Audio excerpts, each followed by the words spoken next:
नमस्कार and welcome you all to world affairs. Now Prashant Dhawan. Now Delhi में हाल ही में दो बड़े कन्वेंशन सेंटर बने हैं, एक से बढ़कर एक। एक तो भारत मंडपम, जिसके बारे में आप सबको याद होगा, ये G20 समिट यहां पर होस्ट किया गया था। अब उसके बाद यशोभूमि भी तैयार हो चुका है और यहां पर आप देख पाओगे Delhi gets another convention centre after Bharat Mandapam.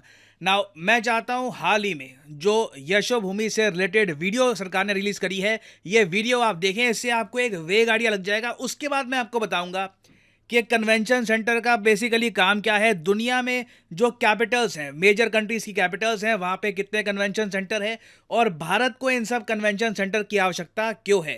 पहले ये जो छोटी सी वीडियो है 2 मिनट की, ये देख लीजिए।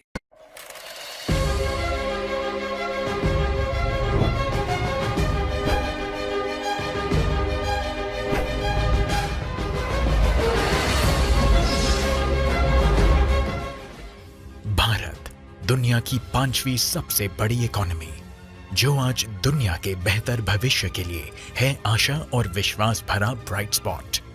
भारत जहां 140 करोड़ सपने हैं और 140 करोड़ धड़कनों का एकजुट सामूहिक सामर्थ्य, जहां आज सुशासन, सेवा और गरीब कल्याण के लिए समर्पित एक अभूतपूर्व और युग दृष्टा नेतृत्व है। आज का नया भारत माननीय प्रधानमंत्री श्री नरेंद्र मोदी जी के नेतृत्व में 21वीं सदी की जरूरतों के अनुरूप लगातार एक के बाद एक वर्ल्ड क्लास इंफ्रास्ट्रक्चर तैयार कर रहा है। प्रधानमंत्री जी का विजन है कि भारत विश्व पटल पर भविष्य के अवसरों का अधिक से अधिक लाभ उठाए और दुनिया के बेहतर भविष्य के लिए विश्व मित्र के रूप में उभरे। ये सिर्फ एक कन्वेंशन सेंटर, एक एक्सपो सेंटर ही नहीं है, बल्कि देश और दुनिया के व्यापार कारोबार का एक जीता जागता वाइब्रेंट केंद्र होगा। इस व्यापक विजन को मजबूती देने के लिए प्रधानमंत्री जी ने वर्ष 2018 में जिस परिकल्पना की आधारशिला रखी थी, आज यशोभूमि के रूप में साकार हो चुकी है। 221 एकड़ क्षेत्रफल में विकसित, अत्याधुनिक सुविधाओं से सुसज्जित यशोभूमि दुनिया के सबसे बड़े मीटिंग्स, कन्वेंशंस और एग्जीबिशंस की सुविधा से युक्त केंद्र में से एक है। यशोभूमि इंटीग्रेटेड डिजाइन का मास्टरपीस है। इसके केंद्र में आइकॉनिक कन्वेंशन सेंटर है, जिसमें अलग अलग आकार के 15 कन्वेंशन रूम कुल 11,000 प्रतिनिधियों की मेजबानी आसानी से कर सकते हैं। प्राइमरी ऑडिटोरियम में इनोवेटिव ऑटोमेटेड रिट्रैक्टेबल और रिकॉन्फ़िगरेबल सीटिंग सिस्टम लगा हुआ है, जिसकी मदद से 10 अलग अलग तरीकों से बैठने की व्यवस्था की जा सकती है और एक बार में 6,000 गेस्ट बैठ सकते हैं। कन्वेंशन सेंटर में विभिन्न कार्यक्रमों के लिए अलग अलग कमरे हैं। ग्रैंड बॉलरूम में 2,500 लोग बैठ सकते हैं। यशोभूमि में है विश्व के कुछ सबसे बड़े प्रदर्शनी हॉल। ये हॉल 28,000 वर्ग मीटर से 32,000 वर्ग मीटर आकार के हैं, यानी हर हॉल 5 फुटबॉल मैदानों के बराबर है। इस कन्वेंशन सेंटर में भारत का सबसे बड़ा LED मीडिया फसाड है। यहाँ 3,000 से अधिक कारों को अंडरग्राउंड पार्किंग की सुविधा है। यशोभूमि का पर्यावरण अनुकूल परिसर IGBC प्लैटिनम रेटिंग वाला है। सौर panel, rain water harvesting system और 100% अपशिष्ट जल के पुनः उपयोग की व्यवस्था से युक्त यह केंद्र सस्टेनेबिलिटी और इको फ्रेंडलीनेस के प्रति भारत की मजबूत प्रतिबद्धता की भी मिसाल है। IGI एयरपोर्ट से 10 मिनट की दूरी पर स्थित यशोभूमि तक urban extension road 2, Dwarka expressway, Delhi metro और परिसर के भीतर स्थित मेट्रो स्टेशन में से किसी भी माध्यम से बहुत आसानी से पहुंचा जा सकता है।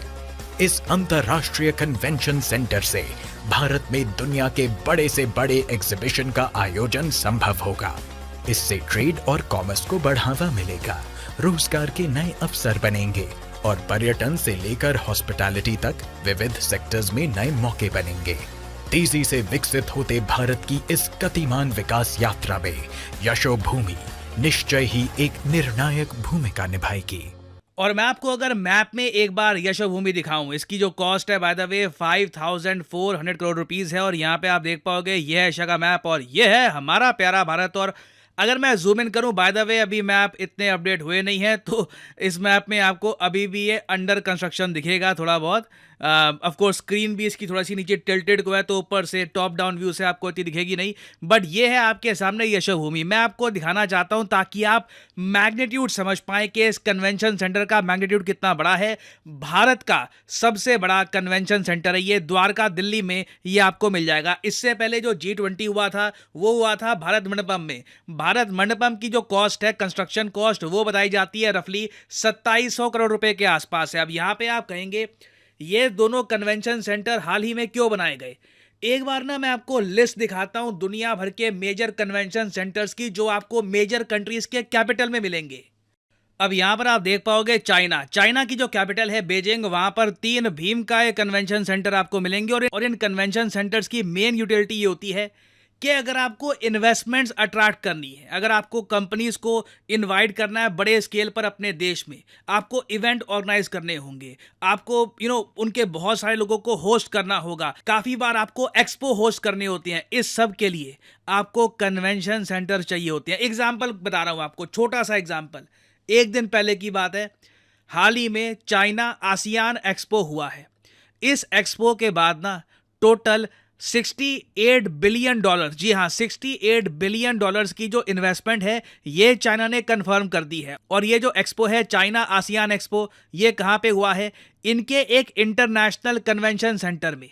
तो चाइना देखिए ओवर द इयर्स बहुत ज़्यादा बड़े अत्याधुनिक कन्वेंशन सेंटर बना के बैठा है, और उससे रिलेटिवली इन्वेस्टर ज़्यादा एट ईज फील करते हैं अपने आप को इंट्रोड्यूस करने के लिए टू अ कंट्री।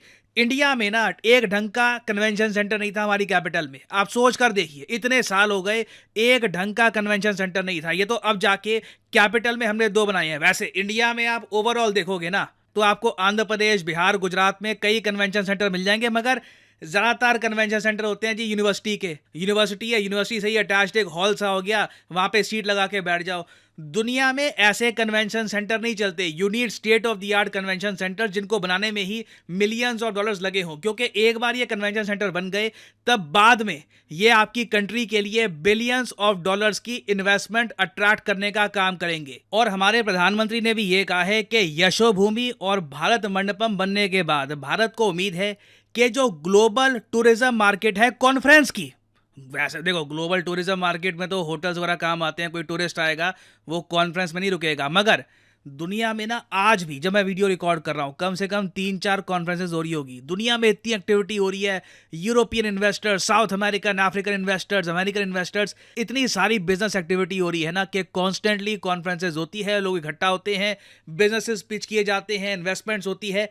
तो हमें बहुत ही ज़्यादा इम्पॉर्टेंट है इस कॉन्फ्रेंस का, इस ग्लोबल कॉन्फ्रेंस टूरिज्म मार्केट का ना एक हिस्सा हम अपने पास भी रखें। और एटलीस्ट अब हमारा खाता तो खुलेगा, पहले तो ना के बराबर हो रही थी, ठीक है, एक्सपो भी हमारे यहाँ प्रॉपरली हो नहीं पाते रहते हैं। तो अब आप देखोगे भारत में और ज़रा बड़े एक्सपो हुआ करेंगे, जनरल पब्लिक को भी इससे फ़ायदा होगा। जब एक्सपो होते हैं जनरल पब्लिक भी वहाँ पर जाती है, देखती है कि ओके ये सब बिजनेसेस हैं, ये सब इंडिया में आना चाहते हैं, इनके ये प्रोडक्ट हैं। तो ओवरऑल इसका लॉन्ग टर्म बेनिफिट भारत को बड़े स्केल पे होने वाला है। और फाइनली यहाँ पे आप सब लोगों से क्वेश्चन पूछूंगा। क्वेश्चन यहाँ पर यह है कि हाल ही में किस कंपनी ने डिलीवर किया है पहला C-295 ट्रांसपोर्ट एयरक्राफ्ट भारतीय एयरफोर्स को? ये है यहाँ पे आपकी options, Boeing, Lockheed Martin, Airbus या फिर डसॉ एविएशन। इसके बारे में हाल ही में बहुत सारे आर्टिकल पब्लिश हुए थे। IAF को पहला C-295 मिल चुका है। कमेंट सेक्शन में करिए उत्तर। सही आंसर मैं नहीं दूंगा, जो लोग सही आंसर देंगे उनकी कमेंट को मैं हाथ दे दूंगा ताकि बाकी लोग समझ पाए कि सही उत्तर क्या है। और फाइनली यहाँ पर मैं ये भी ऐड कर दूं कि आप किसी भी एग्जाम की तैयारी कर रहे हैं, चाहे SSC, UPSC, बैंक, आप परचेज कर सकते हैं अनअकैडमी के क्वालिटी कोर्सेज।